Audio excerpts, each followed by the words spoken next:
Gumawa ako ng pahayag.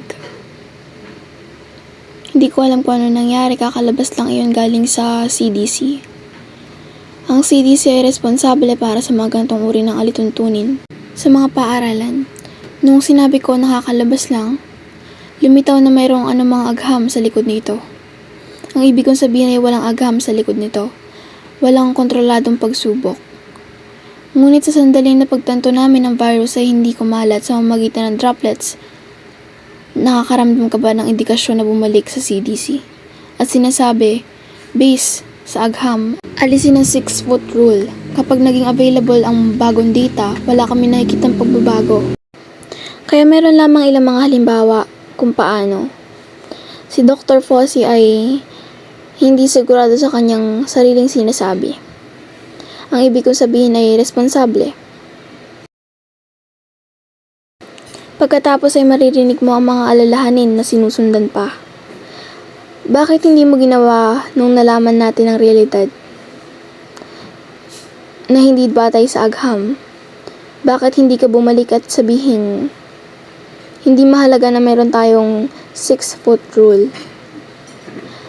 O kaya tinatakpan natin ang mga bata doon. Walang basihan ang mga bagay na yun. Kung may bagong sakit na dumating o kung may darating na bagong sakit, tapos syempre may gagawin ka sa ngayon. Ngunit sa sandaling makilala mo ito ay walang kahulugan. Pagkatapos ay dapat mong itigil ang bagay, eksakto hindi ito si Thanos. Sa kabaliktaran na mas na-promote ito sa bandang huli. At lalo na sa pagmamask at sa lahat ng ito. Ito ay umuunlad lamang at hindi binabaliktad o pinawalang bisa. Ipinapakita na may iba pang nangyari. Ngunit ngayon ito ay lumalabas sa isang sinumpaang patotoo. Sa harap mismo ng Kongreso ng Estados Unidos, iyon ay isang pagyanig ng mga pundasyon. Tandaan mo ito, herd immunity ang naging batayan ng mga tao. Pagkuha ng bawat pag-udyok, makunahan ng lahat para makamit natin ang herd immunity, tapos peke. Hindi mo magagawa na hindi ito gumagana. Kahit hanap-hanapin natin tungkol sa katuparan ng isang talatang ito. Basahin ang kasabihang ito tungkol sa lindol na ito. Oo, ngayon ito ay nasa USA. At ito ay isang nanginginig na kaganapan. Kung may oras, panoorin ng 3 oras kung saan ang lahat ng mga taong iyon ay nagtatanong sa kanya tungkol sa ilang mga katanungan. Lahat sila ay dumediretso sa kanya. Ito isang lindol, naniniwala mga taong ganap siya ay nasa balita ng mga huling taon. Hindi lang sa USA. Pinakinggan sila ng iba. Ngunit ang silid na ito ay puno ng tolda. Ito ay talagang lindol kapag ito ay dumating na. Ay higit sa lahat ng isang pekeng karapatan. At ito ay akma sa time frame sa loob ng 1 oras na ito. Na ito ay 15 na araw. Na mas mababa sa gitna kahit nasa 7 araw ito ng Hunyo 3, 2024. Iyon ang 7 araw mula Mayo 28. Kaya tulad ng 7 araw bago ang taon, pumasok si Noe sa arko at naroon sa loob ng 7 araw. Hanggang sa sumara ang pinto at umulan. Nasa isip mo yun, nagsara ang pinto dahil mayroon din isang napakalungkot na bahagi ito. Kung paano ito nakikita. Nagsasara na lang ang pinto. Doon na tayo susunod. Kaya't intindihin mo na ang lindol na yun ay tungkol sa makahulang lupa. Lalo na ang Estados Unidos. At ang lindol, isang pahayag na nangyari sa Estados Unidos, pagyanig ng mga pundasyon na nagaganap sa panahon nito ng coronavirus. At bumagsak ang 10 bahagi ng lungsod. Napag-usapan natin yan tungkol sa kung paano ang New World plano ng mga Heswista, karaniwang hinahati ang buong mundo sa 10 mga bahagi. At kaya ang kontekstong ito, naiintindihan mo ang 10 bahagi ng lungsod, ang mga bayan, modern Babylon ang mundong ito, ang pandaigdigan ngayon. At ang 10 bahaging ito ay isang rehiyon. Tulad ng Estados Unidos, ang USA kaya sa lindol na napatay ang 7,000 iyon ay sumusunod na bahagi na nais nating tingnan, at gayon kay Kristo. Si Kristo ay mayroong number 7 na marahil libo. Marami kaya pinag-uusapan natin ng maraming Kristiyano. Hindi tayo nagsasalita tungkol sa 7,000 literal na lalaki dahil nasa prophetic book, 'di ba? Ito ay nagkakaroon ng kahulugan ng 7,000, 7 beses na marami dahil libo-libo. Ay isang larawan para sa marami ng eksakto at 7 na bilang ni Kristo. Ang basehan para masabi nating maraming Kristiyano, eksakto mga Kristiyano. Kaya ngayon ititignan natin paano tumugon ng mga simbahan. Sitwasyon ng coronavirus na ito. Nagtayo ba sila ng kanilang bahay sa bato o sa buhanginan?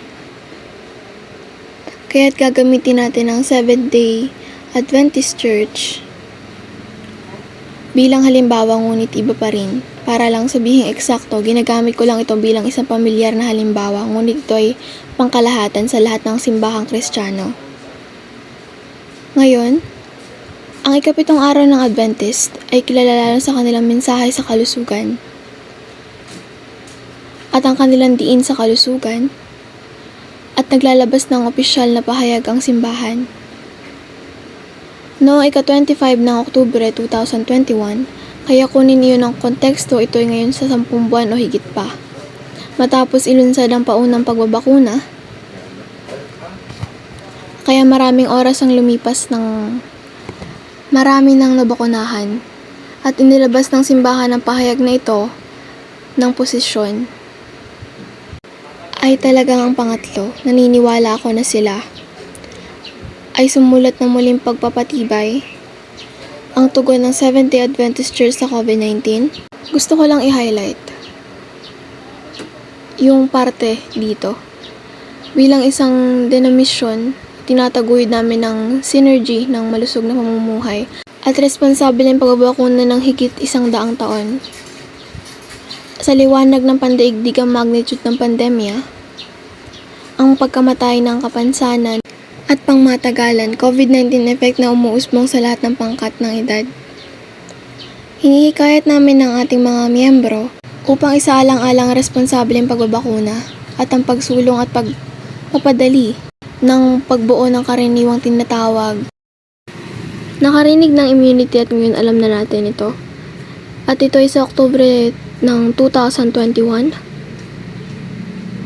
Itinutulak pa rin itong herd immunity idea kahit na nagsimulang lumitaw ang mga variant at marami pang aspetong ganyan na dapat ay nakadirekta ang atensyon mula doon. Pero ginagamit pa rin nila ang herd immunity para itulak ang mga tao na magpabakuna mula sa COVID-19. Kaya ito ay isang malungkot na aspeto.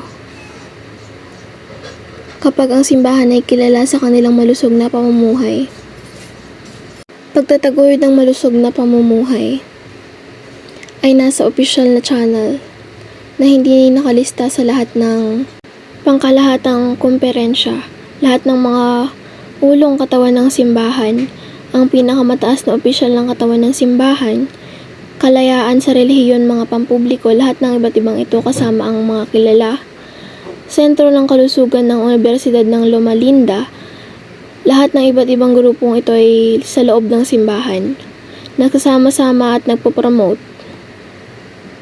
ang pagbabakuna ng COVID-19. May isang punto pa, sinasabi ko lang, dahil tinulak ng simbahan ang ideolohiyang ito. Pati na rin ang love topic, kung mahal mo ang iyong kapwa, kailangan mong magpabakuna. Dahil yun ay pinapakita ng pagmamahal. Hindi ito ang tunay na nagpapakita ng pagmamahal dahil sa huli ay nakikita natin at tulad alam mo ang aming pag-unawa sa 3 ika-4 na pagsubok.